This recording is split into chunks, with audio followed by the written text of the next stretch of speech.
11 o'clock over here. 11:08. We're getting started. Alrighty. Let's get ourselves together here. My goodness. It's been quite a day. Nothing eventful, but had to spend some time with the kiddos.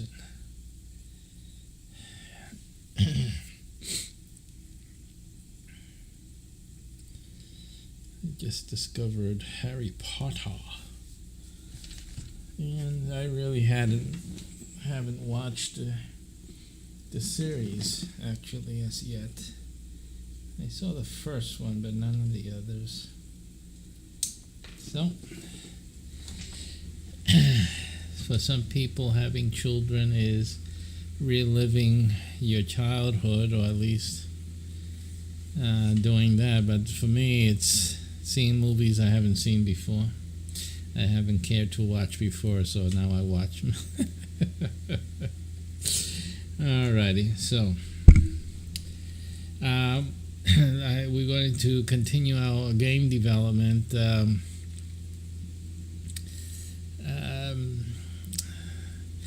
I'm looking at doing some more of the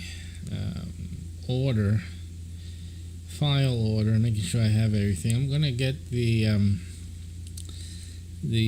spreadsheet out,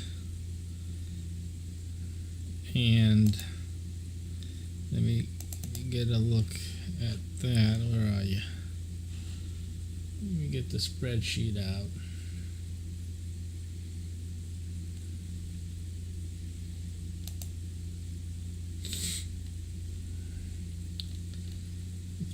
Find it. Where are the spreadsheets of these days?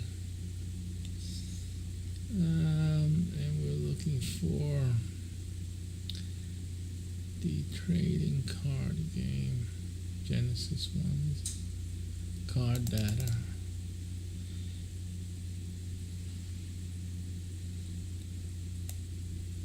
Genesis 1 card data.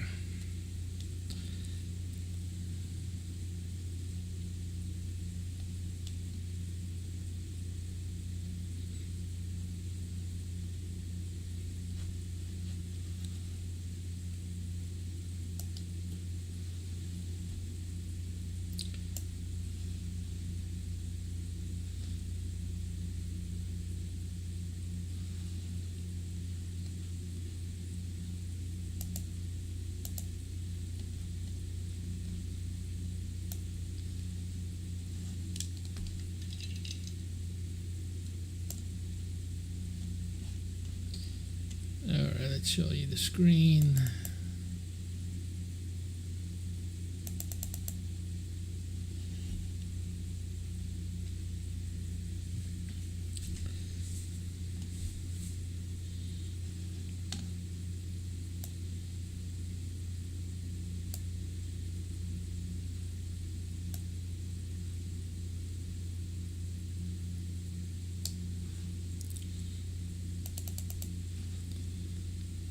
I'll show you the screen. So right now what we have here is the data spreadsheet, the trading card game data spreadsheet. This is Genesis 1, the mini game. Again, for those who don't know, haven't been following along, maybe new to this, I'm developing a trading card game called Symbolum. Now, part of the development process was to create mini games in the procession. Of course, those who don't know, Symbolum is based on biblical symbols. Okay, so and of course, the Bible being what it is, a voluminous tome. Of course, there are a vast development ahead for the Symbolum game.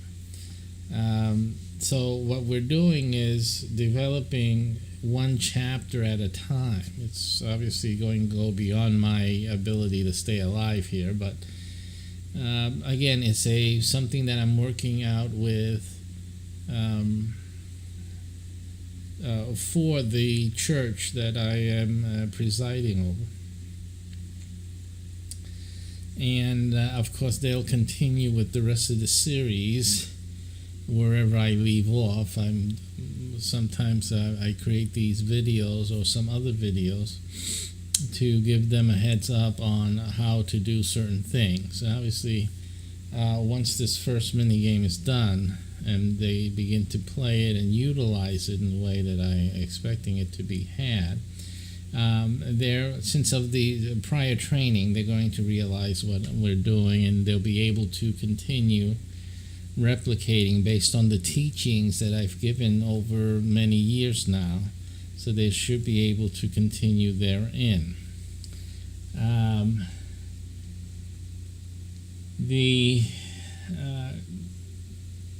And so what we've done is, since this is a game, the trading card that's going to get very complex. The ideas in the symbolism are complex already. The way we're developing this game is complex too, and made more so because I'm adding other things to it. Like, we've made innovations to the trading card game, period, in the way these cards are being designed. So I have design innovation in the trading card game itself. These trading cards will be printed full color, but they have innovations. What are the innovations? The innovations that there's no, and I was about to say there's no type. There is type on the card, but there's no body type, meaning there's no, and usually when you have a trading card game, you have a box that gives instructions. This is this, and you can do this, or don't do this, and, it gives you instructions of what you're going to do with this card. I opted to expand the power of these cards, the potentials and the dynamics of the gameplay, by not putting those things on the card itself. And I opted to use QR codes. So what we have are 3 QR codes in the space that would normally have been, an instruction. Now, it's not that we're changing instructions up on these cards, which is another idea that could come into play for some other game. But this gives us three opportunities to involve other, immediately what it does is it involves technology into a printed trading card game.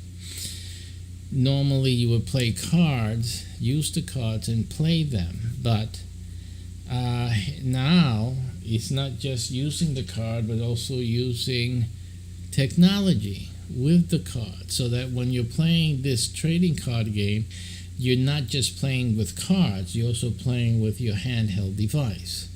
And it could be a tablet, anything that's able to scan the QR codes, because that's what you need to do. So people will be playing with, and of course, if you don't have the handheld, there'll be other side games that you can play. That's people will do that. And I'll include a side game that could be played anyway.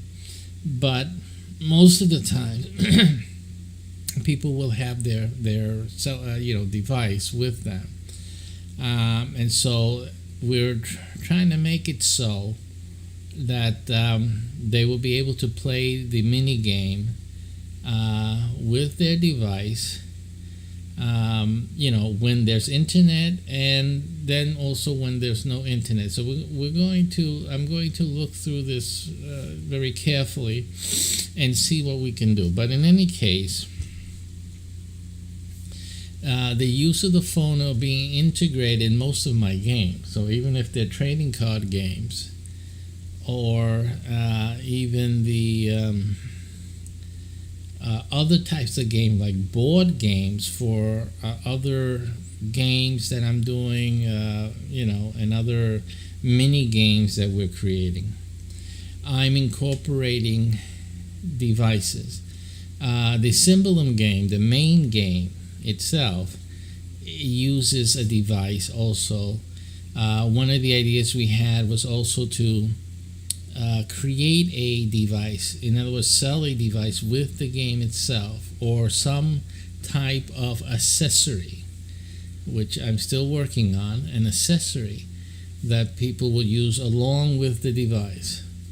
I've mentioned it, I think, I think for Spaceperium, for example, we were developing some accessory to lay on top of the device, so that after you go and use the QR code, you lay this accessory on top of the phone. It will create a holographic image, so people can not be watching the imagery on the phone, but actually would be shown on a vertical accessory where everyone can see it, just looking straight forward. Something like that. So we're looking into things like that to develop, to incorporate technology into our game. So basically, that was my leaning on adding the QR code. So one of the codes provides that. The first code actually provides what would normally be found in the box and some other information, background information, historical information. I'm talking in general terms now. Relevant information, links to more information. So what we want to do is that when somebody has the card, let's say you're not playing the game, but you're looking at it, you're learning it, you're perfecting your skills at playing this game. I want them to be able to use the card to get more information. So they'll actually go with the card and get more information, by going into that link and getting more of the information about the card and the gameplay of it, in their own time. They wouldn't be playing the game precisely in that moment, but they can get more information so they can understand more. So every time they deal with this card, they will have a greater, more profound, a wider grasp of how to use this card, and the things that it represents, etc., etc. So give a lot more background information. So that's the first QR. It gives the immediate card text, what the card does, immediately, but then it also provides more information. So that's what the first QR code will do. The second thing is that, and we're going to have, I'm thinking of times where there will be no internet access. So it's important that the players learn the cards, right? So that's really important. So they need to play this game when there's internet access. They need to study the game when there's internet access. And then in times where there's no internet access or it's intermittent or spotty, they should be able to still play the game out from memory, and so that should still be possible. So in those cases, and then there's always if they have good memories, if they feel confident with their memory, or the crowd there, the other opponents, if they feel good that the other opponent is just as handicapped as they are without the internet, then they can still play the game, to the best of their abilities. But I would also add a non-internet way of playing the game. Probably have them download, have access also, so they can download on their phones, on their devices, a PDF, containing a lot of the stuff that's will be internet accessible. That way, when they don't have internet access, they can refer to that PDF and still be able to get at least the main text for each card. I think that's a good resolution in the case that the internet is spotty. We have people that have to pay for internet service or whatnot, and we still want them to play the game. So I think that's a good thing to do. So at best, or at worst, their trading card game will be just like any other trading card game is today. I mean, it's written on the card. In that case, it'll be in the PDF, and they'll still be able to play it like any other trading card game. So this really, I don't see the con on it. Anything negative really that would make it a deal breaker. And the upside of having the internet access and the power of information that it avails the game and access to it when there is internet access, I think is so powerful and overwhelming, to not utilize it. So I think that's what's the overwhelming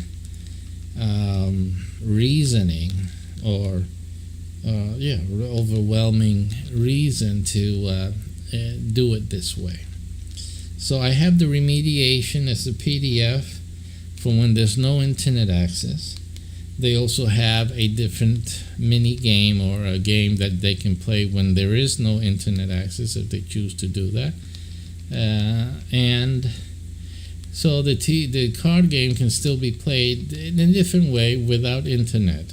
And without internet the same way, except accessing the PDF file, which will only contain the basic card info that would be on any card normally in any TCG game. So that's the first QR code. The middle QR code is going to be a video link. That's going to result in a video. And the video will usually be an animated version of the information that would normally be there, with Symbolum, it's more of an information type of a game, so it's information intensive. In that aspect, there'll be some animation plus basic information, that about the card, about its ability or its action. So it's basically an animation. What you see in most TCG cards is like you see a character animated, whatever. So basically the middle QR code will be an animated version of that. There could be some talk with it, some, it could be a slogan. I'm talking about other things that could be used for other types of games, not necessarily Symbolum. But, it could have sound effects with it. Anything you can put on a video that play audio, the visual aspect of it, that's what will be in the middle QR code. Now the third one and final one is going to be a randomizing link. And that's also where this game really can go crazy, because in the randomized link, the game can do certain things. Certain things can result, including extra game challenges or extra game action that could happen. So that's like a loose cannon there, that final, that third QR code. And it can include, another thing that we want to develop is a game show type of thing that can happen. Also, a drawing, a spin of the wheel type, or randomized, result that has impact on the game or the players. It can reward, or it can punish, if you will, the players. It can come out, bad for them, or it could come out extremely well for them. So, yeah, I wanted to add an element of surprise and randomized results for each card. So, and these things can always be changing, and there's other commercial applications as well involved with all of this. We can release certain cards, can be won also extremely rare cards and things like that all could result from a randomized option here for the third QR code. And again, it just brings more possibilities, exciting ones for people playing this game. So I definitely wanted to do that. I'm looking at a certain time, during the evening, anytime during the week, or every day of the week. They can tie in, the randomizer can tie everyone into a national or regional or national game show, whatever.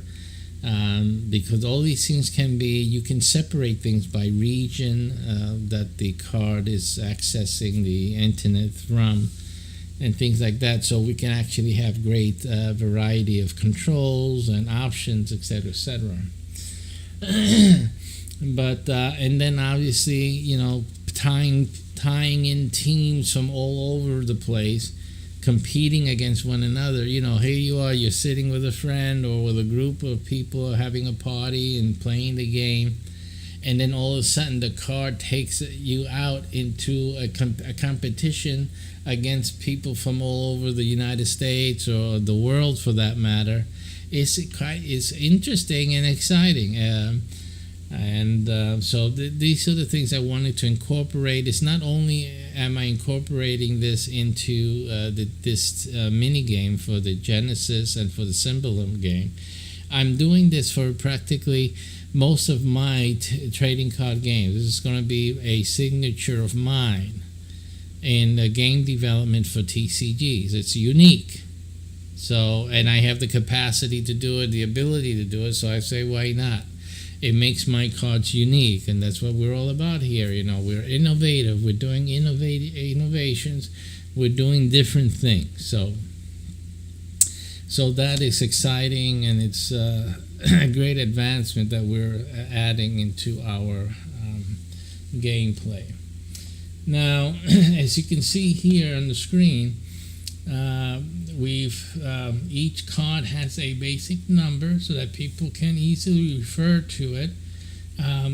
Genesis 1 mini game 1A, card 1A. It could be 4, card 5A. It's a very specific card.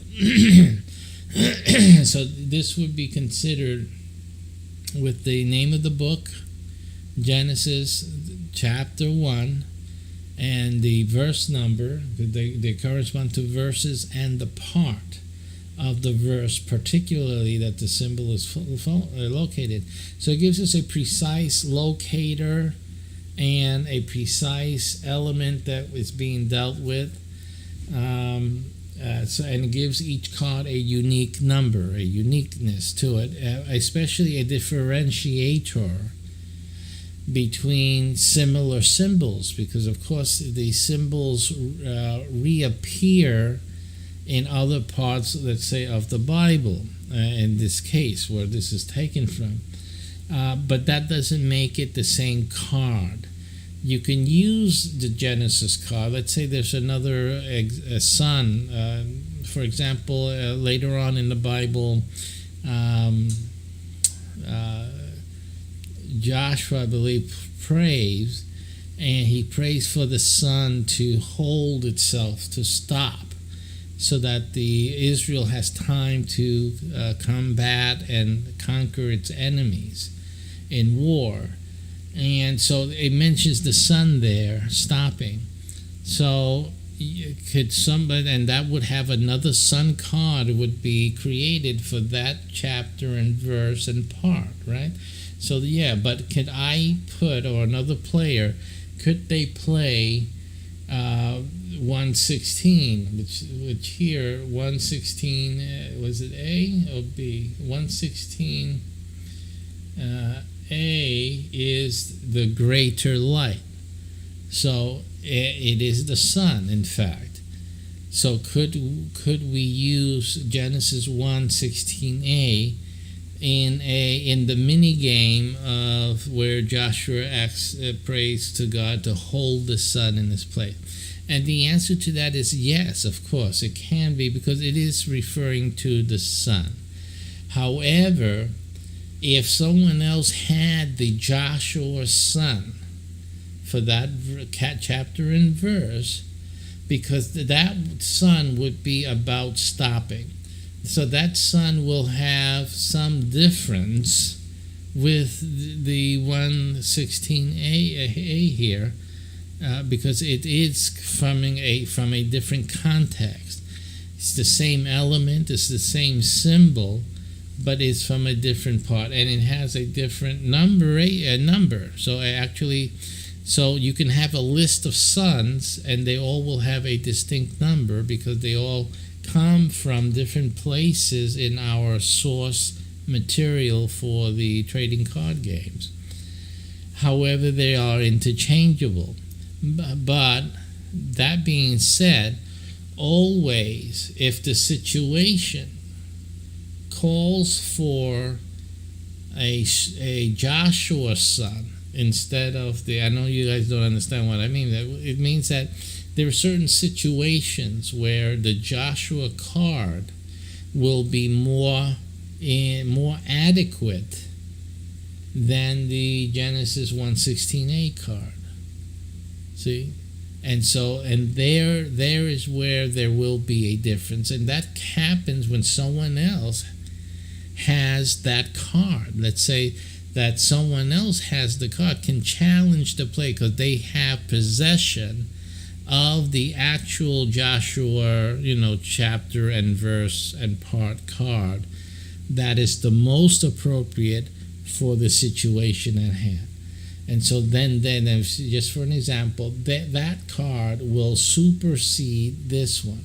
Now there are Genesis cards, and by that I mean the original Genesis symbols that take precedence all the time.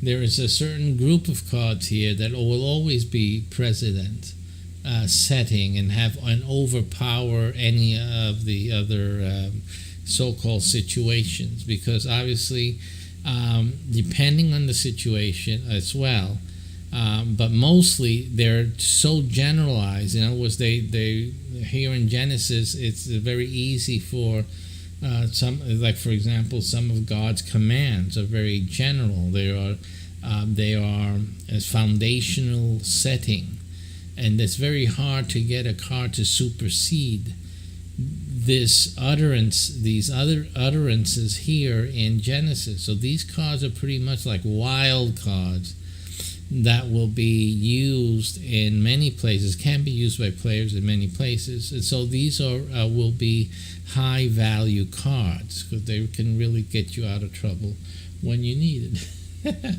So anyway, just found a typo here. All right, so we've put out the card number. After that, we have the title of the card, which is usually the referent element, a few words around it to give it some context. The Hebrew Bible is all about context. Context provides, meaning. So it's important for us not just to put the thing itself, but its context. And also, as for example, in the 116a, I didn't put the sun there. It's on the card. The card has sun and sol. I have it in Spanish too. And I'm thinking about adding Hebrew into it, thinking about it. We have, instead of putting the sun, we have what it says in the King James Bible, simply the greater light. because it's not called sun. It's called the greater light. The name sun came later, right? But the original name is the greater light. And so and this game also teaches the integrity of the scripture, the way it expresses it, and we maintain that throughout. Very important, because it does have important structural significance in the King James. Now, a lot of people talk about the King James, its inadequacies and whatnot, but all of them overlook, and I've never heard anyone talk about the King James the way I do. In terms of a certain structure that it has, they all gloss over it, they pass over it. It's almost that they can't even notice it. But it is important that people understand, and I guess through this game they'll gain more of an understanding why it is so important. The King James Version of the Bible is a very important version. It should not be discarded or disregarded at all. And I can talk about some inadequate translation in it. But again, the structure, see, because there's one thing about the meaning of the words, and you can always look up the Hebrew and look and get the Hebrew word itself, which I do always advise. But there's one strong thing that the King James has, even more than its translation goodness, which it is by a large degree a good translation, but it has its inadequacies.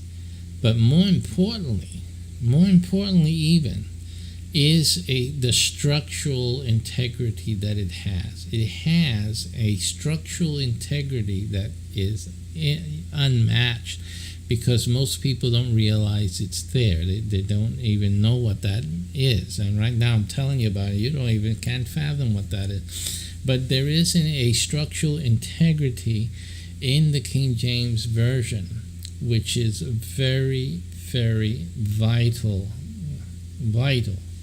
for proper understanding of God's intent in His Word. So that's something that I've never heard anyone talk about, and something that I've pointed to in many of my videos. I have not given this instruction publicly, so it's nowhere to be found if you weren't looking for it. And that is nowhere to be found. Where God has to come as a man is also something that I do know that's in Torah, which I have not disclosed to anyone publicly. And that's another little grenade I have in reservation. But and the other thing I'm going to talk about when we get back to teaching, which is, as the Lord permits it, maybe He won't permit it, is about a certain word that has been totally misunderstood from the earliest times. Simply because of perspective. I know it's vague, because everyone talks, when I say things that I don't want to tell you what it is, it's always going to be vague. I'm sorry, but I get parabolic or parable. That's my parables, so that you guys don't understand until I'm ready to release the information.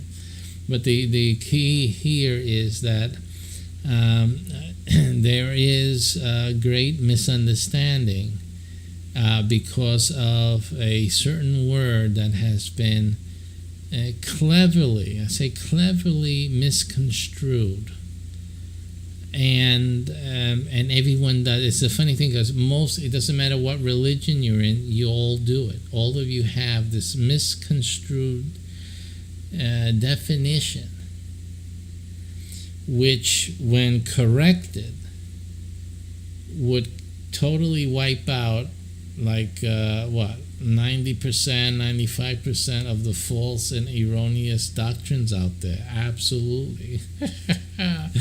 And most of these false churches, false religions are surviving simply because of this misconstrued term. Misconstrued. Amazing. So that is probably going to be taught by me. If not in the fall, it'll be next year. But the time is coming when the Lord puts it in my heart. It's going to be one of those final things I do and leave as a gift to humanity before I depart it. So it's coming soon, guys. Anyway, so after that, the title of the card, which I'm still not, some of these may be reduced here. I got like a 117. It's like too long. It's just too long to put on the card. So again, I've not worked on these yet. I'm just throwing them up here because it's easier to create the cards with copy and pasting than it is for me to write out each card, right? So that's why I'm doing all this organizing first. I'm trying to do the card powers here and sort those out more or less as we go along here. And then here you see the QR codes that I have. They're not populated yet. I'm just putting in the order. I've already, on my 116 card, I think I have these URLs there. And so in any case, I'm preparing the URLs to take these, to put in here so that I can, and I've already created some of the destinations already created for the mini game entirely, but they're just placeholders. Nothing is written there yet. So, but I'm getting everything straightened out in my head and then on the spreadsheet so that once we're ready with the spreadsheet is populated, everything makes sense, the game mechanics are finalized, then I will go in and populate the URLs or activate them. One of the other things, like the QR code number 3, it's a random code. This is going to be a randomized randomizer. I will put there so you understand that whenever someone uses that QR code there, that result is always going to be a random result. So that is something that we are going to be working on. And still, before I commit it, I need to run some tests on that and make sure that the randomizing is effective. I am looking at doing some live randomizing, that it goes into a live feed, and so all of these things I got to work through.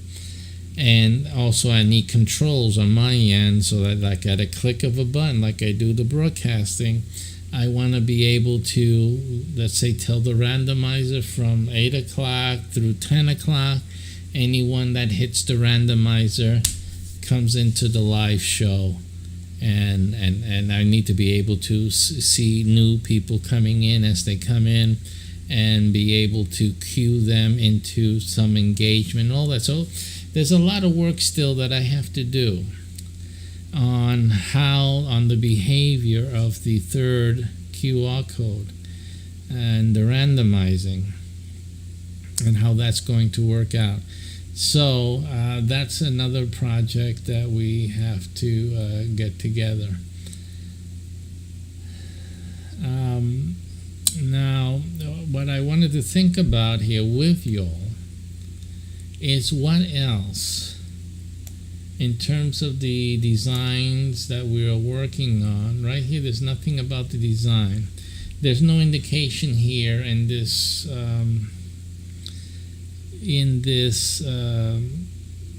spreadsheet that there's an NFT done. Like for the 16A that I'm using as the test, this NFT is done, or is done already. Now, the NFT that's done with it doesn't have the QR codes working yet, doesn't have any definite QR codes. We have the QR code graphic there, but it doesn't lead to anything particular. So those have to be changed out once I do get into finalizing their destinations. But there's nothing on the spreadsheet here that tells me that an NFT is done or that has to be planned. So I need to add that here. And I want to use this also to show progress, to show me where I'm up to, which things have to be worked on. So this is not just a record of the elements and the powers that go on the card, but I also want this to be a progressive or a progress chart, so that I can know, which is the next card I need to work on, or where we left off from the previous card, and to have it all here in one place. So I'm going to another thing here is to freeze up, which I'm going to do right now. It may cause this. Let's see here. This stays. Yeah, froze that. What I got to do is freeze this left side. So let me see. All right.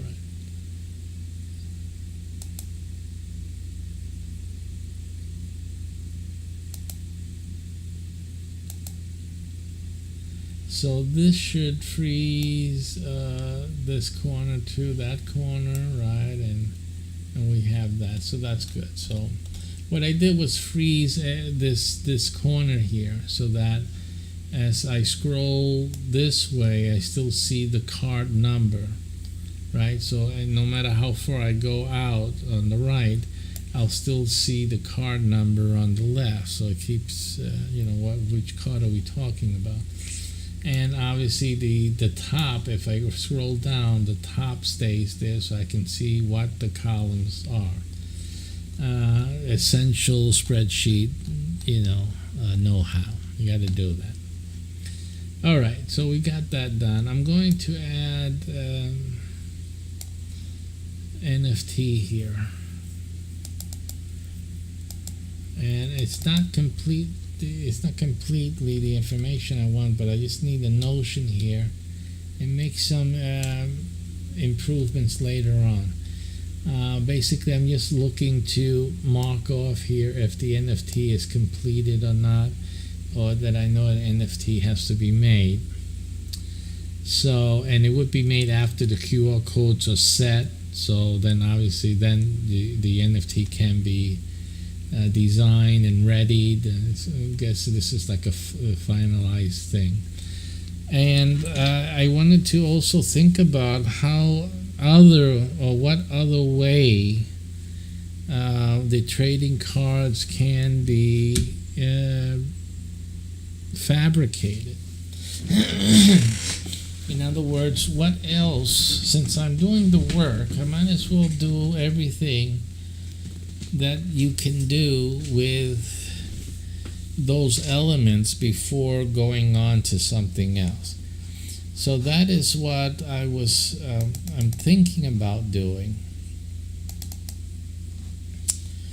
because again, it's an issue of spending time with a graphic, working on certain ideas, and then making sure that I have all the ideas that I want to have expressed, while I'm working with a certain element and a certain card. So that's what I'm thinking about now. I mean, what other types of treatment can I do and create with the card itself, that I can make it at this time. I've done the NFT, I've done the printing, the printed card, the artwork for the printed card is done.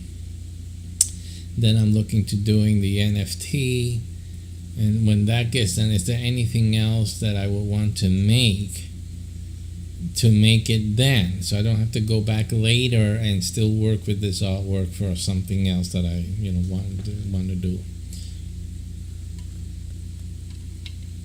So I'm thinking about all the projects that I have, that I'm working on, and what other ways can this be used? Can we still use this, like the NFT can be used in any one of my other games? And how would that be used? Do I need to do something, have some other piece of artwork or some other dimensions or whatever? This is the type of thing that I have to think about.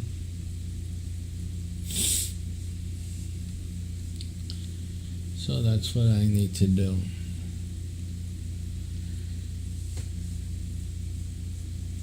There's a lot of things that can be done with the NFT art itself, can be utilized in different ways already. So I don't really need to.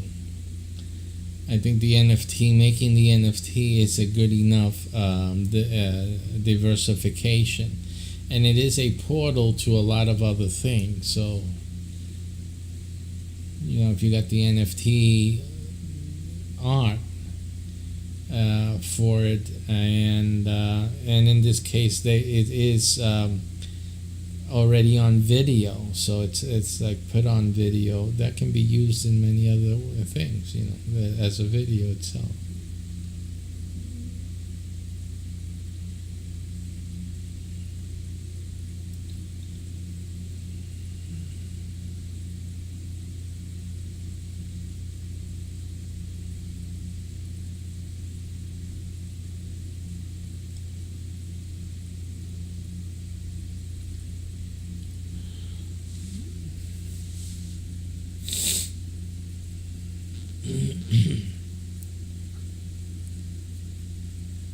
So I'm just going through my mind a few things, different things, and I'm either saying how the printed art would satisfy that need, or the NFT art would satisfy that application. So I'm just looking at different things, thinking, and that's it. Just brainstorming here, different things that can be done.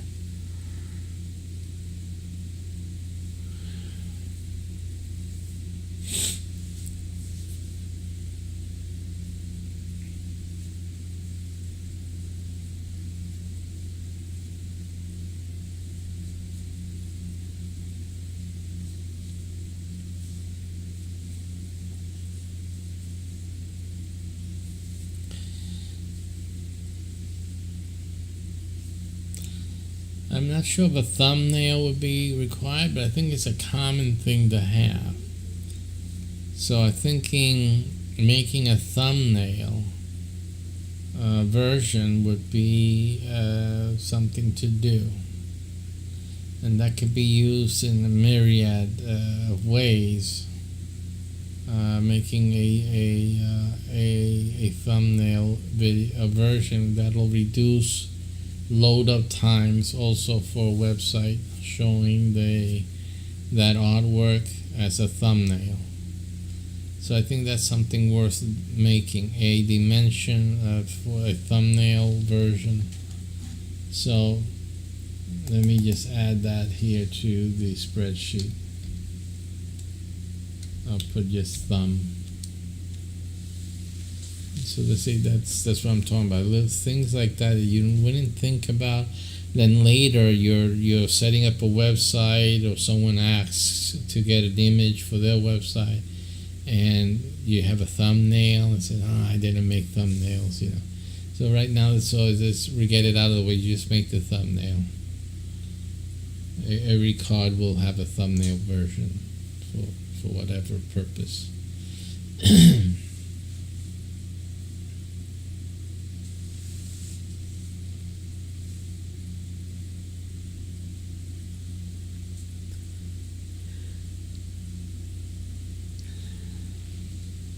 Thumbnail version.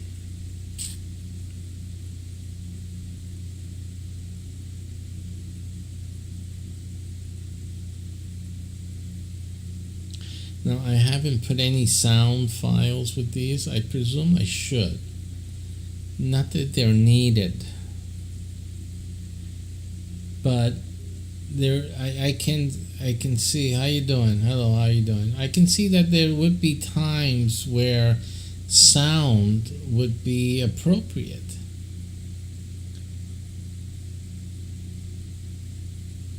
And of course, I'm not thinking about all the different symbols right now. We're thinking about graphical symbol, but I'm trying to think about sound. That would be very interesting. I can see certain applications of things happening in Scripture where having audio would be a blast. Oh my, yeah.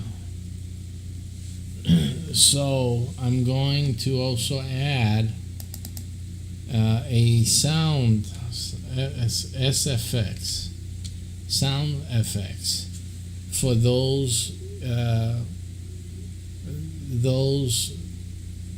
cards whose symbols or elements in the symbol would have a significant sound to add to them. So that is a good idea, actually. So you see, if I don't take this time to think about and mull this over, I would have missed a great opportunity to really add some value to these cards.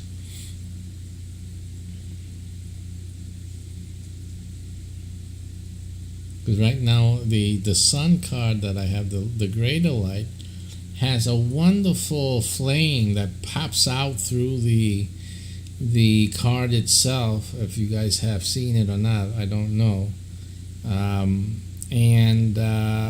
But it's silent. It'd be great to have that.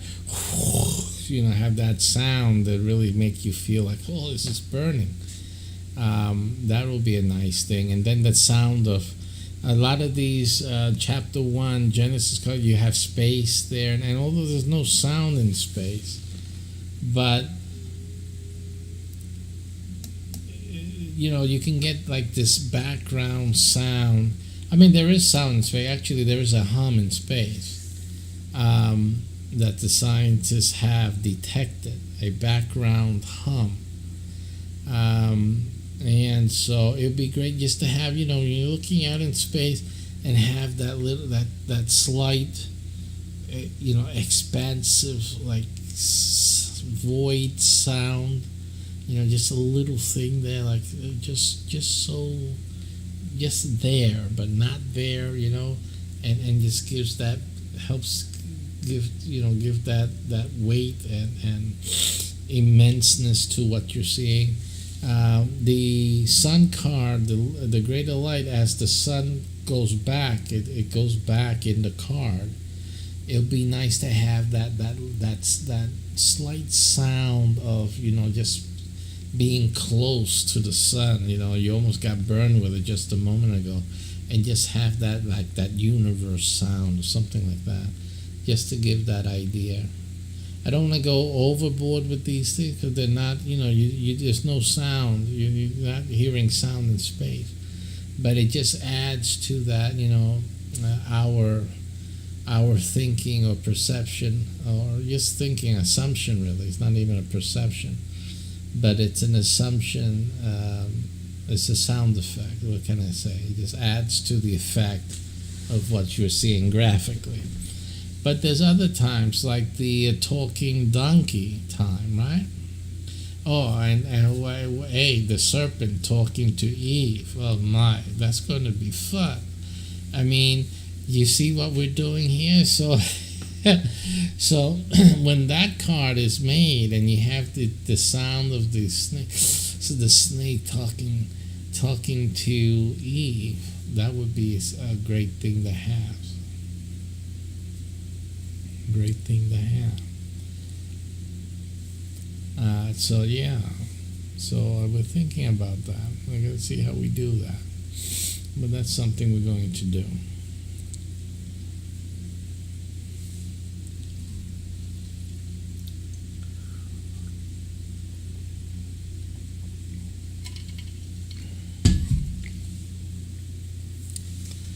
So we have the sound effect. What I don't have here, I don't have like the graphic effect. it's kind of like like when you say NFT, it's like kind of it's automatically with it. So I don't need to put it in because I know automatically if I'm doing the NFT, it has to look good. So it has to be graphically interesting. So that's an automatic thing. I don't have to put down make a interesting graphic, because I'm trying my best on that. With the printed card, it's just a picture, so it doesn't need to have any effects or anything. It's just what it is.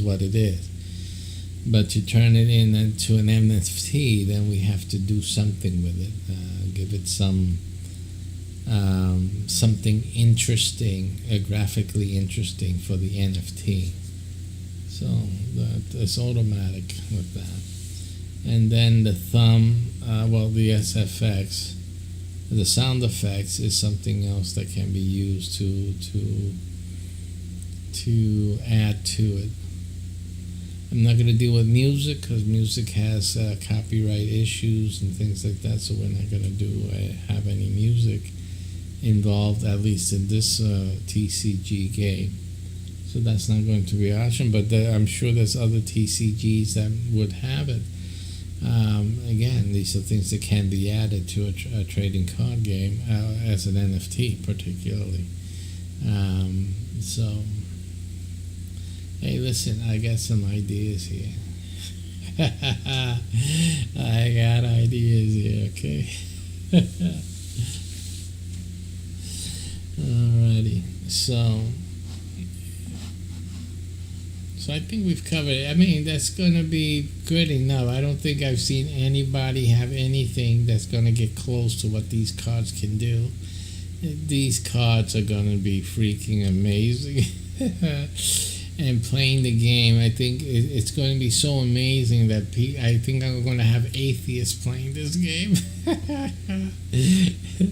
If they don't believe in God, but this game is good, So that sort of thing, that would be nice. That's what I'm trying to make this game exciting and very interesting for people who believe and for people who don't. I mean, it's going to be a game.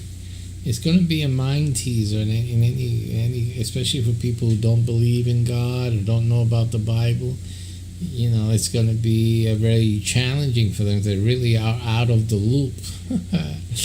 So, the game was intended also as an outreach for the church. So when it's used by our church and play with people who are not churched, it's going to be engaging for them and a learning experience. So that's what we wanted to do. It's going to be fun. I wanted to have fun, but I also want them to learn something. So, yeah. And then it has these elements, right? The sound effect, the graphics, and then the sound effects, and then the randomizers. It's like you have that national game going on and the competitions and all that. So it's really, I think it'll make it a wonderful thing.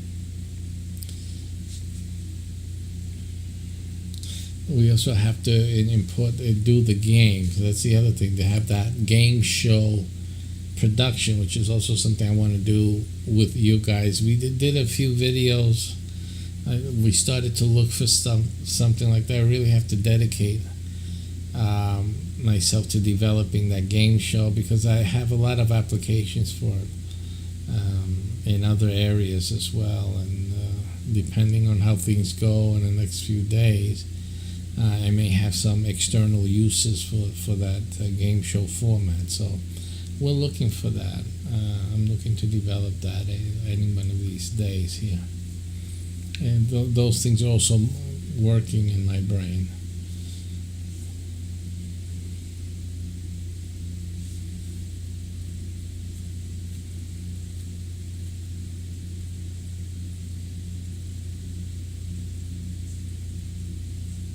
We're also developing another coin. I got like a few coins in the development that we're looking at, tokens.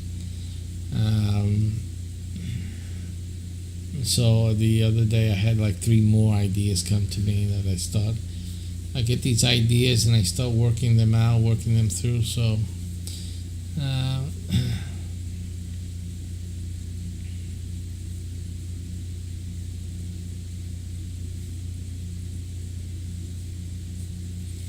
so I think that's okay for now. We're going to take a little break, and we'll be right back.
All right, we're back in the boardroom, and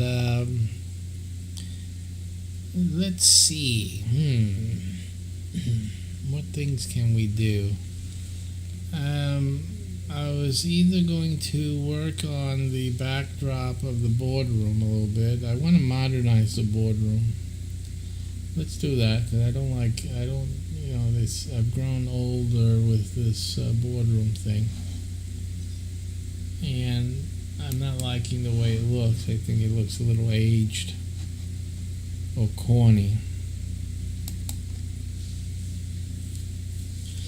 So I'm going to make an attempt at making it a little different. So let me get my art program out here.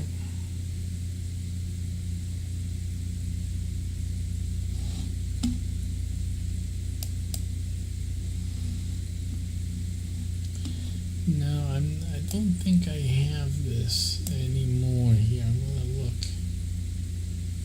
I don't think I have it here.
I'm looking through some of my older graphics. I do have something here. Not the same one, but something similar. And it's probably that the same one is, that is the same one. Let me look at it. No, it can't be. The TV is different. The colony boardroom is different. Let's see, do I have it here?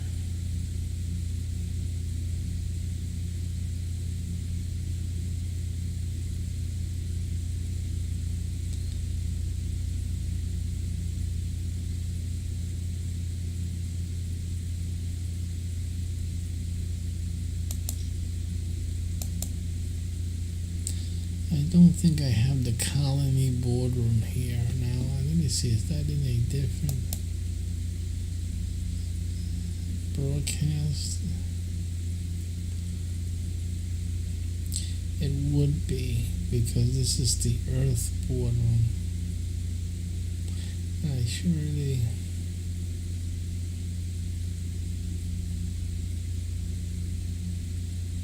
I'm thinking I should just combine it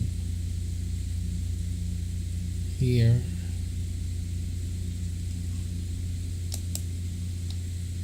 And bring that here. So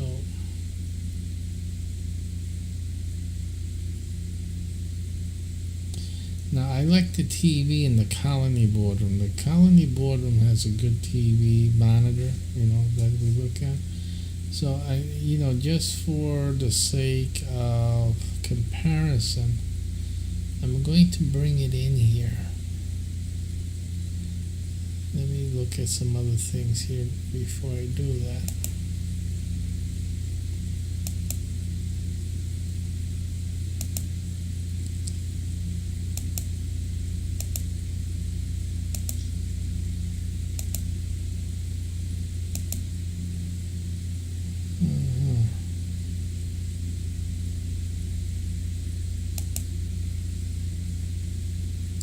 Well, the one thing I can do, I can show you, I have different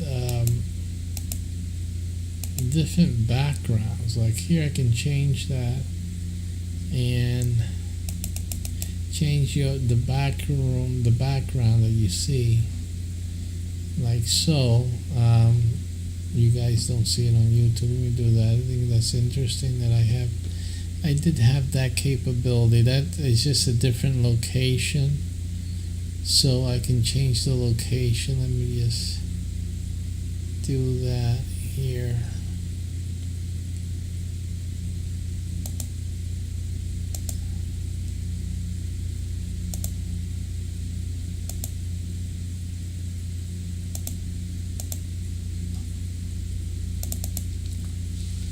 So I changed the location, so I can do that. I have also a nighttime view, a different location, a night view. So I want to do that for you.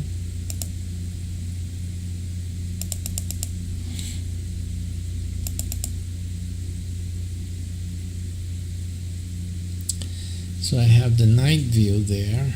I can change that over. But I want to change the TV set here. So that's what the one I want to do. It's an easy thing. I think that this graphic, I have it here. But let me see. Let me make sure that this thing is in the right place.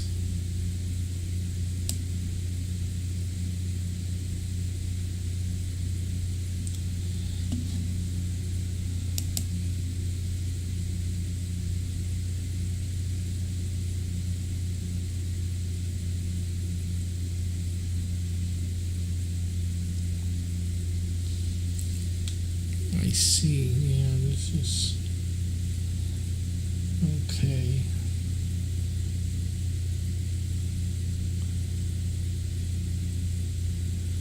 And I'm going to make it a different background. I wanted to do the video in the background, so I'm going to do that.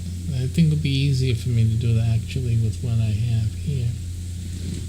So, and these ones has tricorders in it. So I like this. Let me show you what I'm talking about, because you don't know what I'm talking about.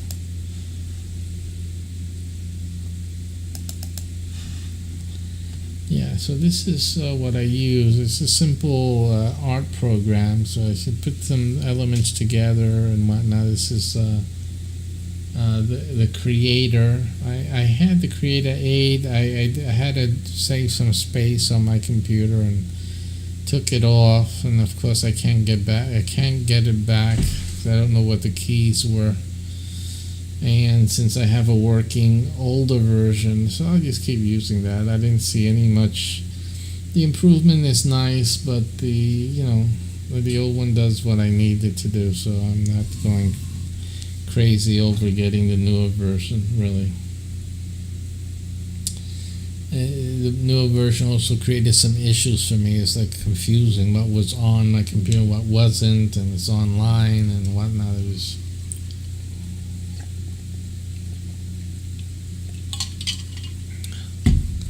so.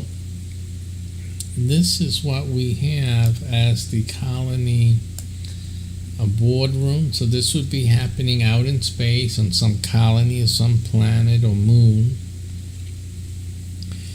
And basically what it is that we're in a boardroom. There's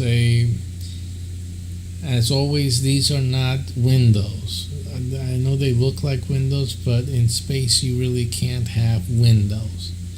Not these this big. And I mean, the danger of getting hit with a meteor or whatever is like ridiculous. So what we do is that everything is a screen, computer generated. So, but it does show what's outside. It's just a screen, though. Now, so this is happening out there, but I'm going to make the addition of a actual video view so that we have moving views, clouds moving in the case of the Earth boardroom, and in this case these stars, it should be some slight movement thing, and every so often some type of meteor passing by or whatever, it's what you would expect, something, or ship to pass by, once an hour or so. It would be, something that would be seen at the colony. We're having this colony board room and whatnot. It is believable that it would be here. Now this is off here, I think.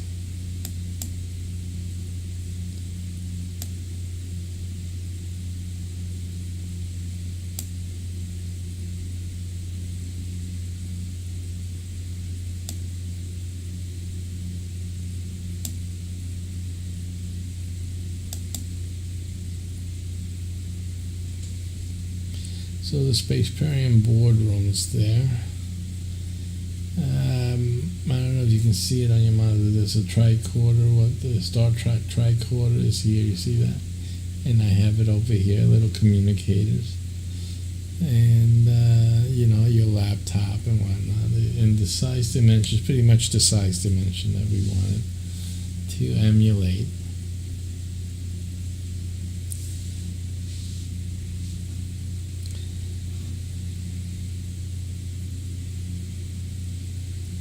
So this TV is more modern looking than the one that we have on the Earth boardroom, right? So that's what I want to change. I want to use this.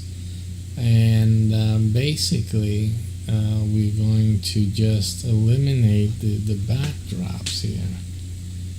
Although this one's good for what it does. Let me just save this now. I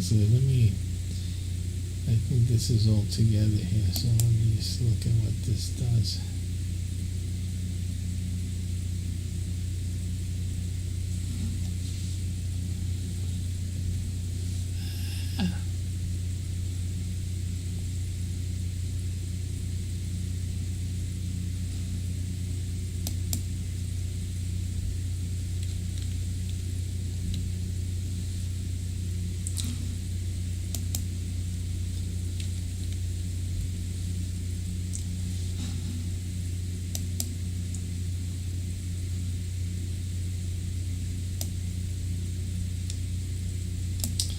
Alright, I think, and we're going to have an issue with this. What is this anyway?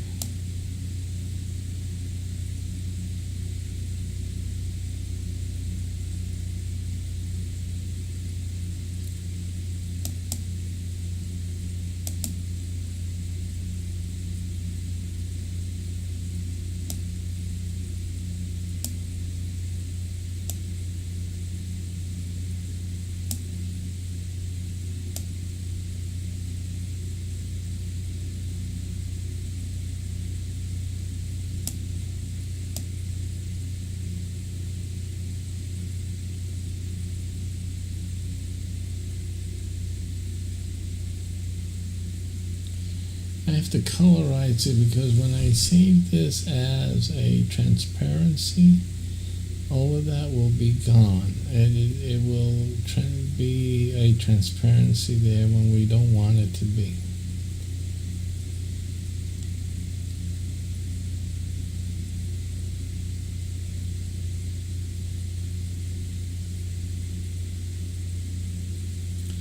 So I have to make it a different color.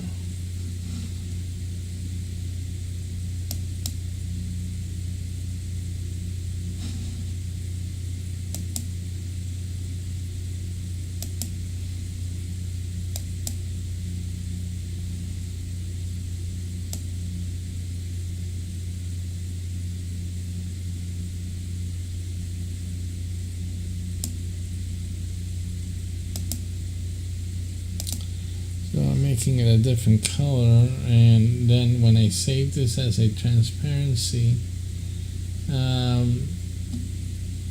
it will not become a transparent. I'll do the same thing with this book here.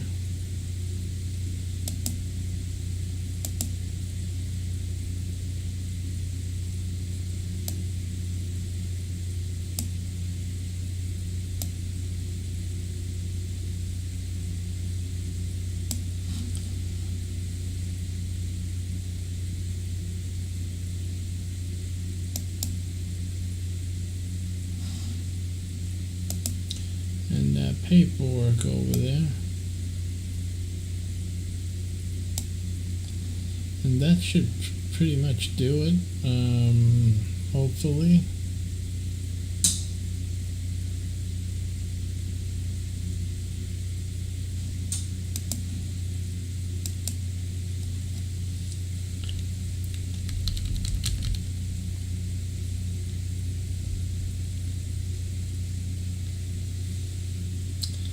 Alrighty.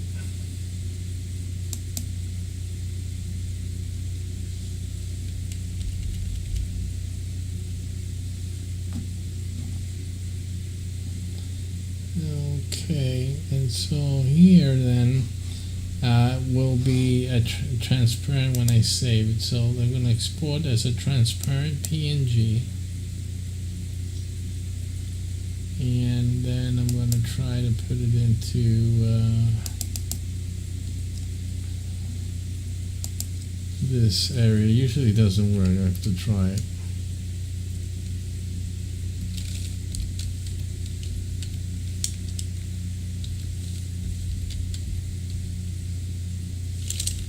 Space Colony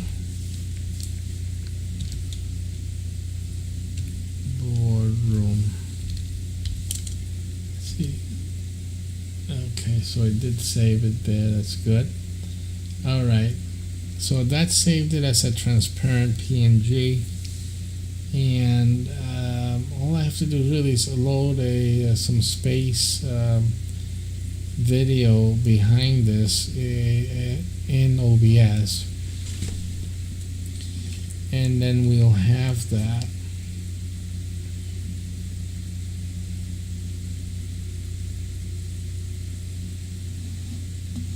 So let me just do that test.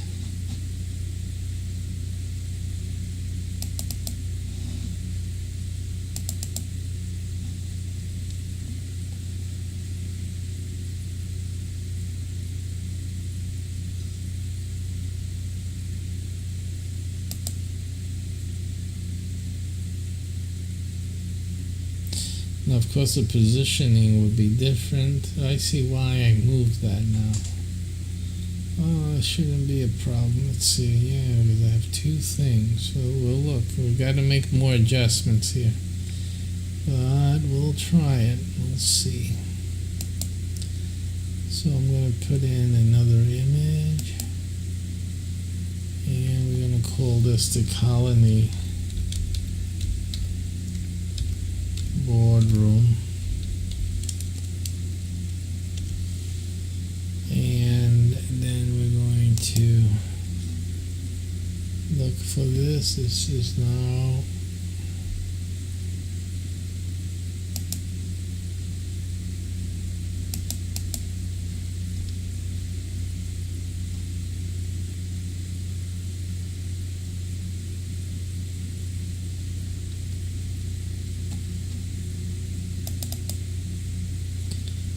okay, it's looking good. Unload image was not showing. Very good.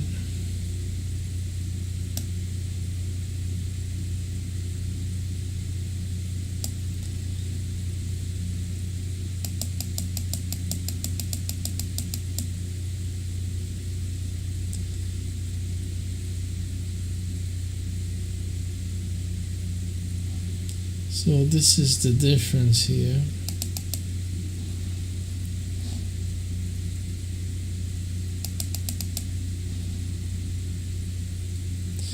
And now for you guys, I'm going to add that on there, colony. Let me see the image.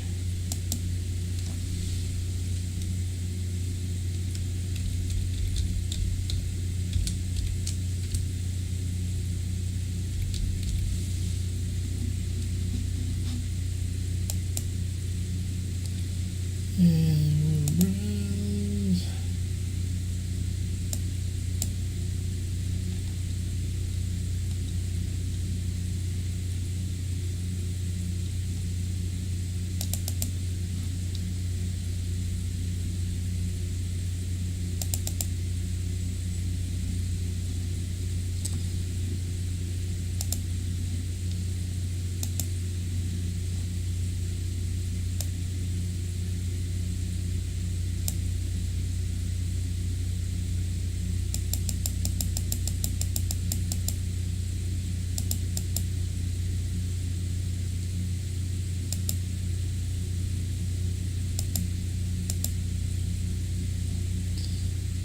Alright, now you two guys on YouTube will get that.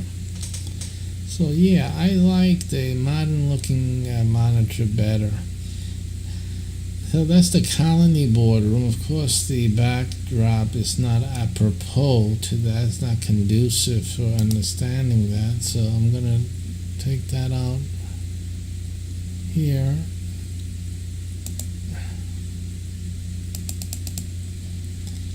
And what I want to do here, I don't think I have it on this scene, is the space.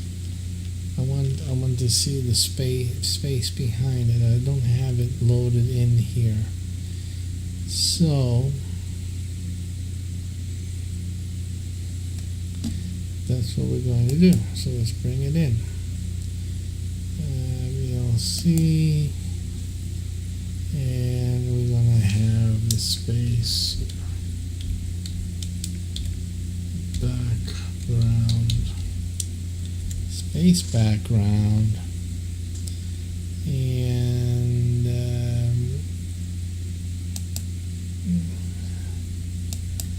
we'll look for that file.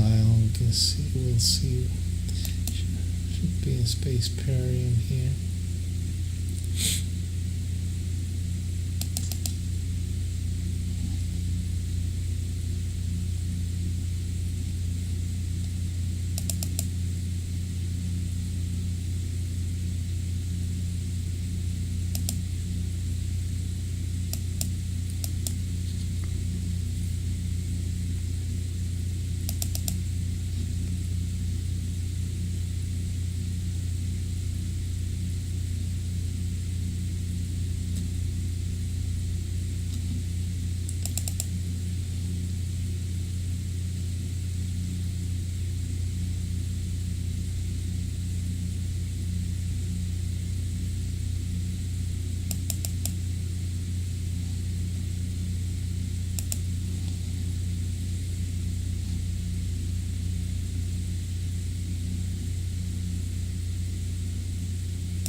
Alrighty, and now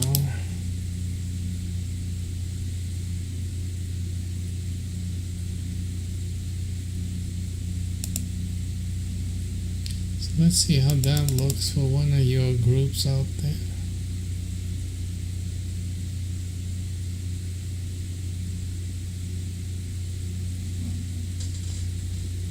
Again, this is temporary. It's a temporary video. I'm going to make another one more apropos for this application.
Alrighty, now YouTube gets to see it. Well, everyone else been seeing for a while.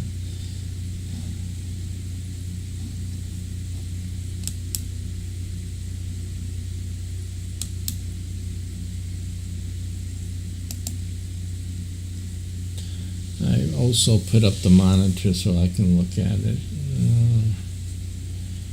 Right. So that's okay. You see now that's more realistic for the space colony boardroom. And so basically we're going to have these discussions in the space colony as well. Some players may be watching it through the space colony, others on the Earth boardroom type of thing. That's what will be happening when other players are playing at the same time.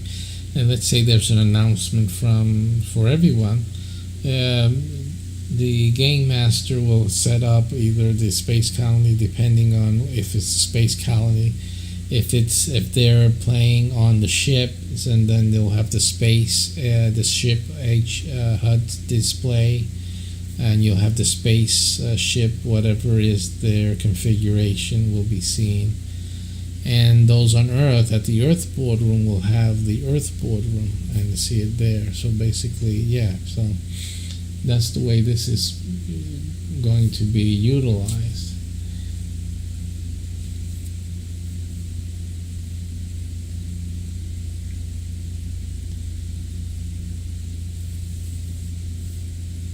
So this is better. Now the space background is moving. It's very slight, but it's just perfect for this time. You can see like the numbers over here. The numbers, you see that? That's movement. That space backdrop is used when we're on the ship and we're going through space. Okay, so this is actually space travel. Planets move through space too, so it works for that. We can't keep this on though too long because I gotta check it, but I think this thing goes through the Milky Way and some other nebulous, nebulae, and it's really inappropriate for the planet to be going through a nebula, obviously. So I can't use this for it as a permanent video, but yeah, I can loop some other video or take a portion of this and just keep looping it. So we'll make another video for this application, but this is much better than because while I'm speaking, like if you notice that there's a star over on this side, you see that one over there? Sooner or later that star will hit the edge of the screen and go off because we are actually moving. So even though it's very still as you see it, it is moving every so slightly, and that star that you see all the way at the end, at the edge over there, will drop off because it will go out of the field of view. Which isn't necessarily, it depends how fast the planet is going and stuff like that. It's not something you would see normally. It's not something we're accustomed to seeing. Stars leave our frame of view like that.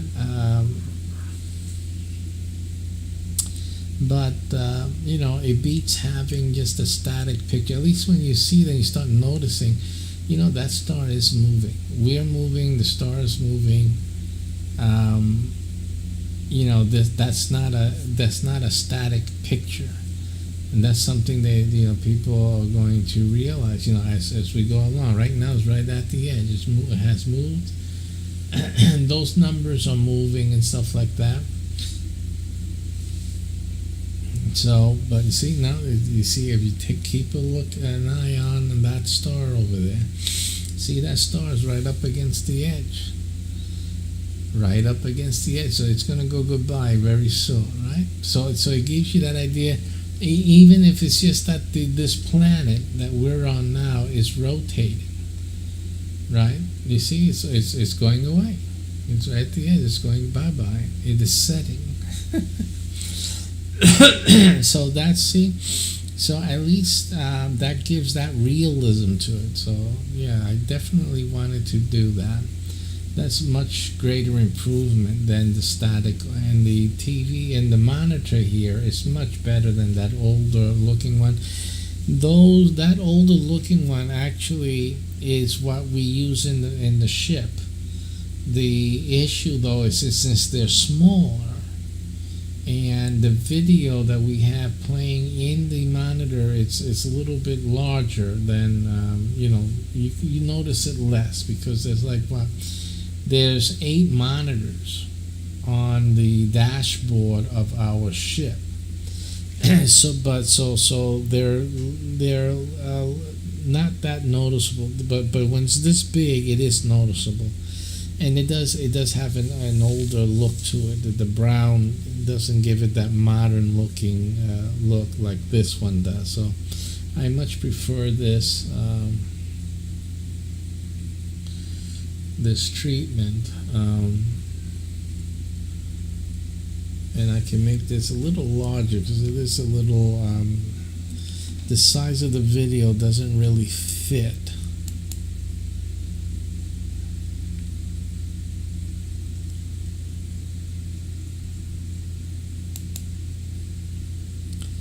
So I'm going to attempt to make it a little larger.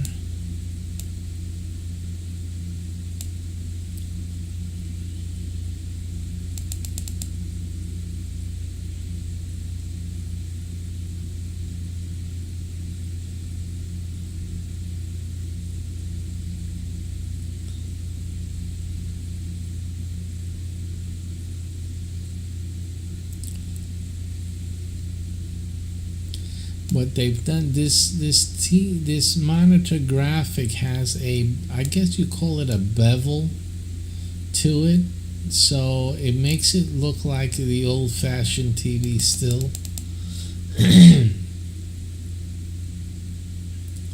So I'm trying to make my picture in it bigger to give it more of that more modern look, forcing it on this graphic, which is, so even if it has that little bit here of that bevel, it could be a design thing, so that's what I'm looking at doing here.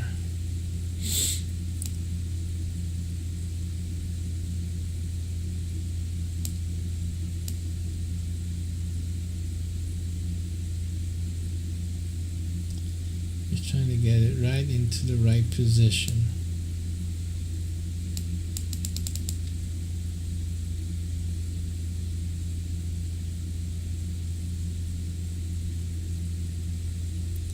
It's a little dark, so you don't really see it where it's the top area there. I'm trying to position it where it lands nice. So I think right there. So it gives it that very large screen area, taking out most of the frame, just a little ridge there. And this bottom part here, it's an okay element that we can live with that. So that's not a problem. So the other issue here is that because it's a different TV, the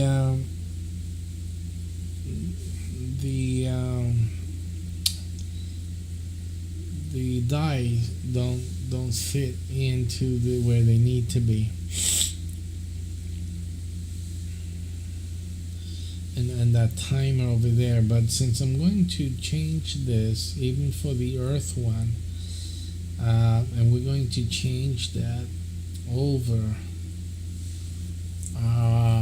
it's going to be the same TV. So this, I'm going to change the positioning, so might as well do it now. It's going to be that same TV, and so I'm going to go ahead and move the die, and the timer, you see the clock here, that's a timer that's also used in the game. It's for certain things, certain decisions need to be made, certain scenarios, a timer is required, but it's interfering with the name of the board room right here. And I don't know if we need to keep it there. I mean, it helps to identify a little bit until further notice. So what I'll do, I'll try to incorporate. I'll put the die over here.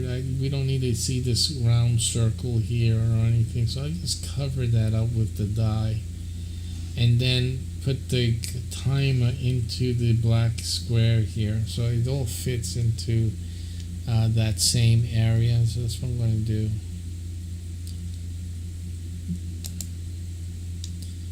So let's move the dice over and down a bit. Let's check on that.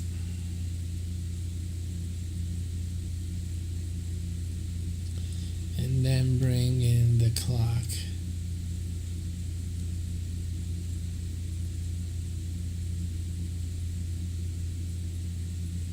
The timer.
I'm making the die a little bigger and the clock also, because we don't need the other elements there. They're not vital to anything. So I'll just cover all of it up with making the die bigger, simply. And we'll see how that goes. YouTubers, you're not seeing any changes yet. I'll be over there in a second. I'm working on the other broadcast right now.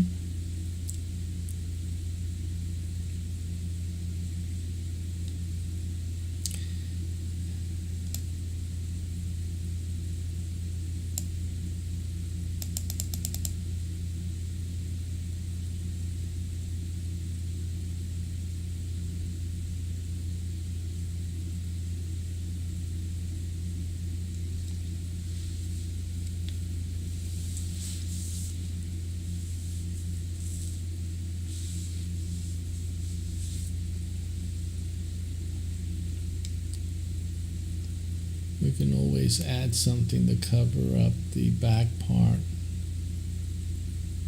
from showing through.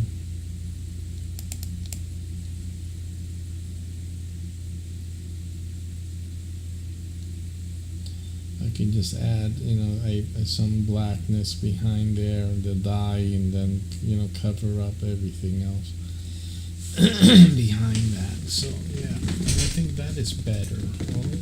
Just generally better.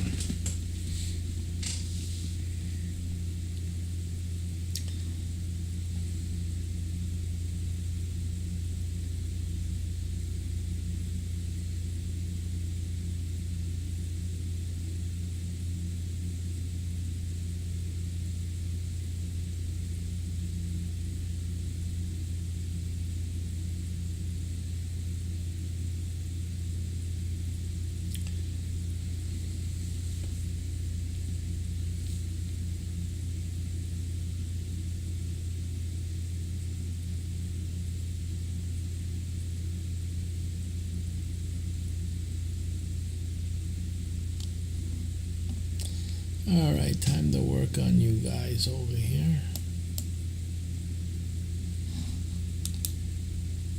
Close this.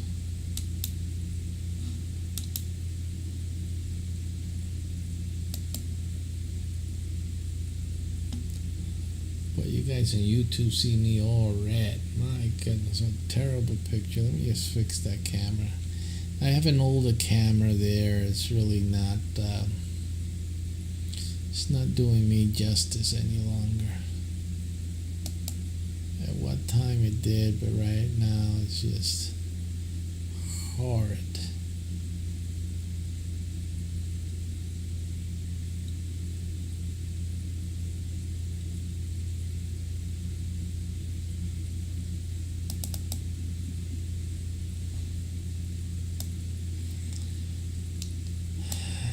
So, I'm coming out so red. I'm so red. Why am I so red?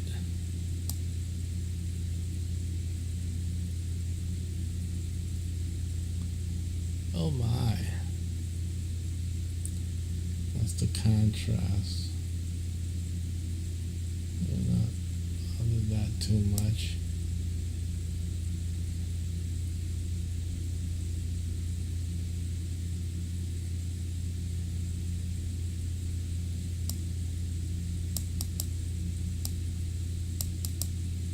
It says backlight compensation.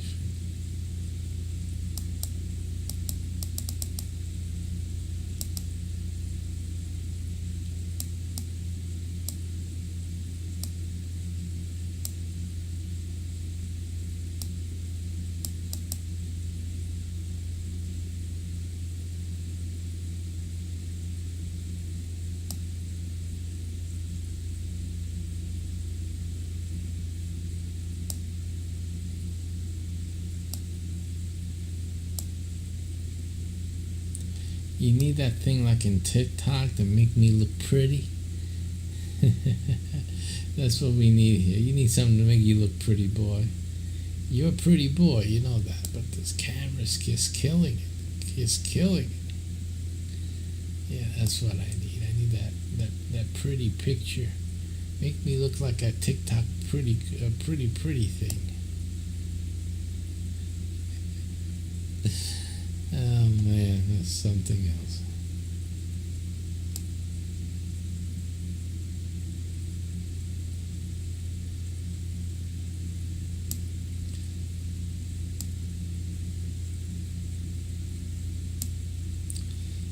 Is that better? I think it is a little bit. A little better. All right, so let me let's work on this die here. Make it a little larger, and then place it a little better here.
Alrighty.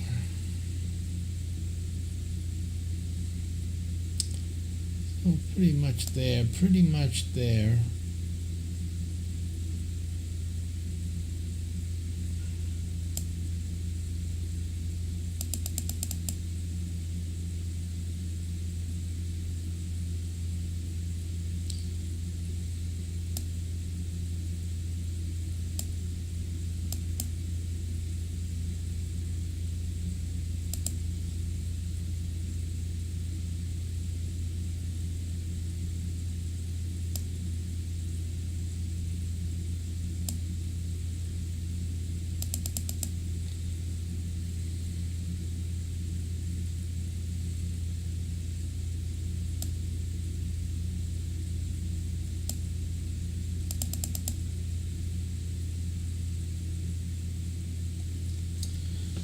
like I said before, I can cover the back part, anything from the artwork here showing up behind the die. I can just cover it up. But pretty much this is the effect that we want to have, just nice and clean. And we're in space there. I'm going to make a shorter loop, and at least an hour long. This is an hour long thing, but I'm sure it goes through the Milky Way and some other nebula galaxies. So I don't want that to happen on this view, but I would like to have a ship or something every hour or so, or every 40 minutes or so, or something, traveling through, even very slowly as well, in the distance there, just a ship or a satellite or something like that. So we will be working on that video to add that to this scenery. Otherwise, and also then I'll be making the newer Earth version here, so that the Earth boardroom will also have clouds in the sky that move, and things like that. So we want to have birds every once in a while, a bird, something like that, to give it that, that feel that you're up in a skyscraper and we're having this boardroom meeting. So that's basically what we want to do with that. Since when we're in the ship, it's not a problem. The ship is moving through space during gameplay, but this also is in gameplay, and it was a static. I did this when I originally put the game together and needed some graphics to it's a concept. It was concept. So we're moving from concept art into more of the gameplay art that is required. So that's what's happening with that. So we made that adjustment with that. I still have to work on the video so we don't have anything on the screen there. I mean, it's okay. It fits with the game because it is the same screen you see when we're on the ship and traveling through space. It is the AI presenting a representation of the outside environment. So, it fits to have it there. But, we don't need to have it there. So I'll just create a different video with just moving through space very slowly like this is doing. But there is very slight, subtle changes, and you got the idea that things are moving. We're not here. It's not a steady, static picture, which is what I want to achieve. Alrighty, so that sounds good. It looks good.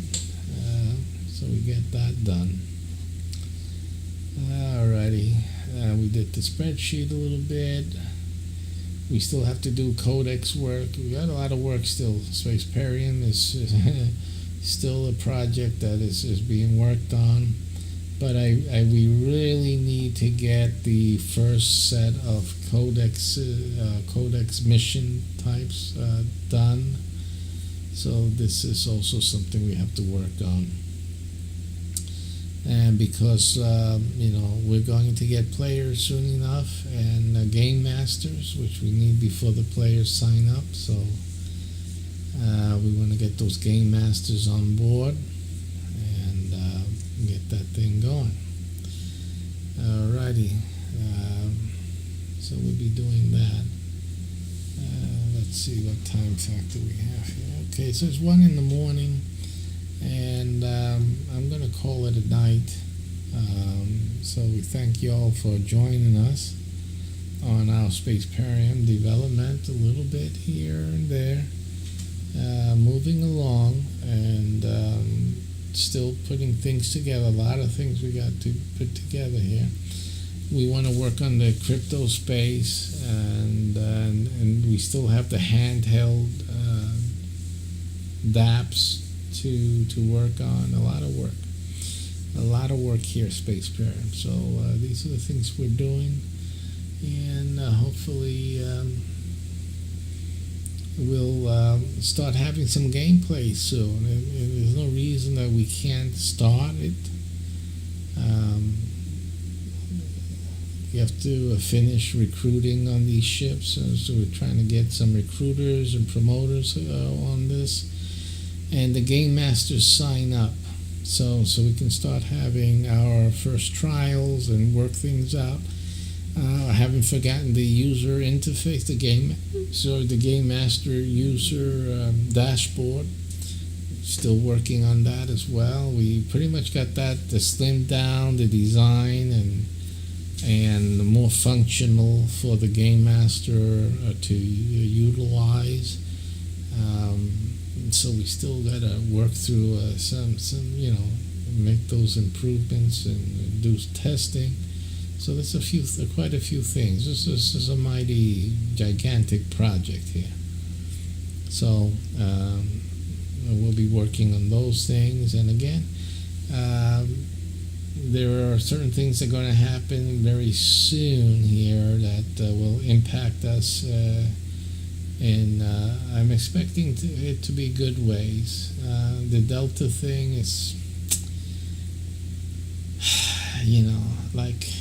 what can I complain? Because you think about it. If it was another time, it would be war, right?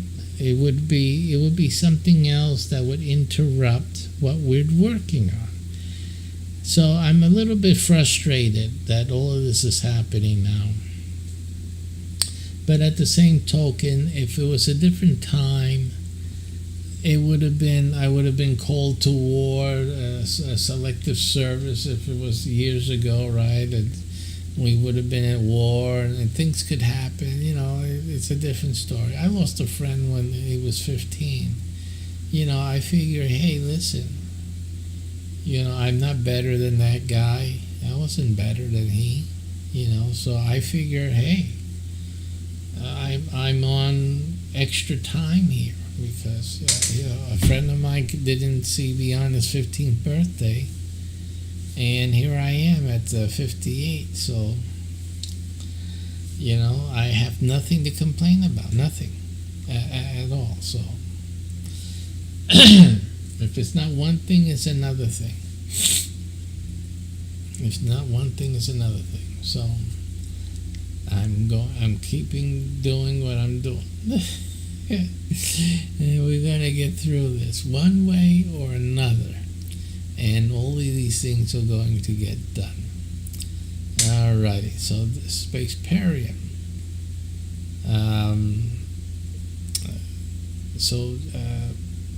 We'll keep working on it, keep developing it, and hopefully this pandemic thing can disappear enough so I can get this game out there and people playing it. Because while it's happening like it is stunting what I wanted to be. Now, in terms of regular game development, it's progressing pretty well for any type of game development, especially of this magnitude. So I'm not complaining that we're not progressing as we should. That's not the issue in terms of game development. But in terms of playing this game, we could be already having more game play if it wasn't for this Delta thing, because the first phase of the game is live action.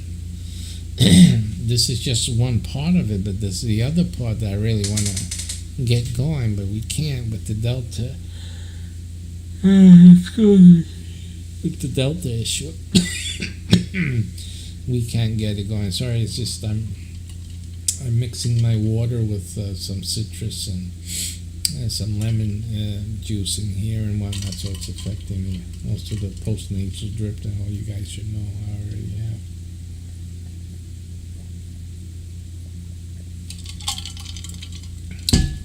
Alrighty, so I'll call that a night. I'm going to watch some videos and watch you guys playing around with your game. I wanted to play a little warships. I'm just too tired to play a game right now. So I'm just going to watch some videos, or watch you guys playing your game, or watch some YouTube videos, things that I'm looking into and researching. So I'll probably do that now, and just get ready to have good dreams.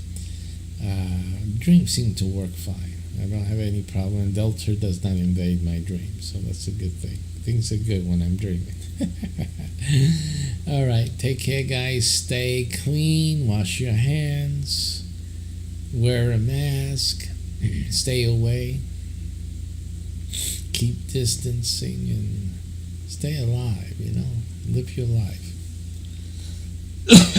Do good things in your life. Things that matter. Make your life worthwhile and leave something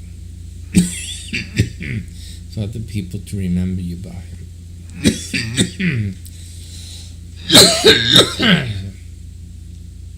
It's not COVID, it's just the post-nasal drip. It really is a pain.